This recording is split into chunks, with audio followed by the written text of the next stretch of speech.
My sister Dorcas Noel Hollingsworth Wiedemann, was a delightfully strange horsewoman who ran the Hollies, our family farm, after a mother and father had departed.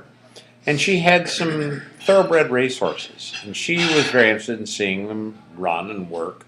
And so she spent a great deal of time with them. And when the mares needed to be bred, she took them over to the stallion to be bred. Or sometimes, if it was a very cheap deal, she had the stallion come to our place where we had no proper stalls or stanchions to hold the mares. Sometimes the mares get a little frisky when they're not quite as ready as the stallion may think they are. And since the stallions are more expensive, they want to protect them. So they hobble the hind legs so they can't kick. And the typical move is to put a twitch around the upper lip. It looks kind of like a nose on a horse. But you take the lip and you hold it out like this. And you put a wooden stake with a looped rope on the end around it. And then you twist it till it's real tight. And then you can control that mare. She won't go anywhere. Well, Dorcas always thought that was indecent. And here this mare was being inseminated or impregnated, the nice phrase. And sometimes they would get a little excited during this event. And in one case, she had decided she didn't need to twitch. I can handle the horse. Well, the stud mounted her, and as things were progressing, the horse went straight up.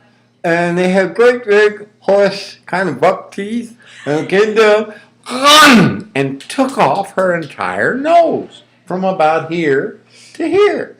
Boom! And she said, oh my goodness, this is very good. So she picked up the nose, which I thought was very thoughtful, and she brought that with her. And she didn't quite know what to do with it. You don't really want to freeze it like they always tell you, freeze the part. Don't do that. Just leave it alone. You can put a little wet salt water on it, saline. But at any rate, she came into my office in Georgetown.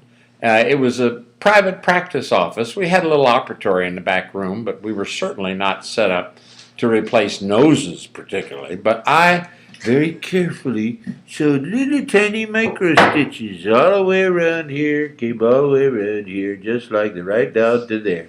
And sewed the nose back on. Didn't put anything inside. You don't have to. That mucosa will heal.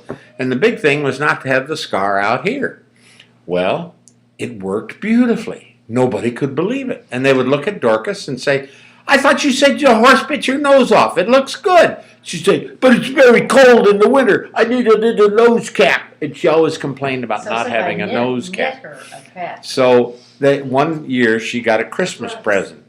And it had a little string on it so she could tie it and then go around behind to warm the tip end of her nose. Because it's very hard to get circulation back in those things.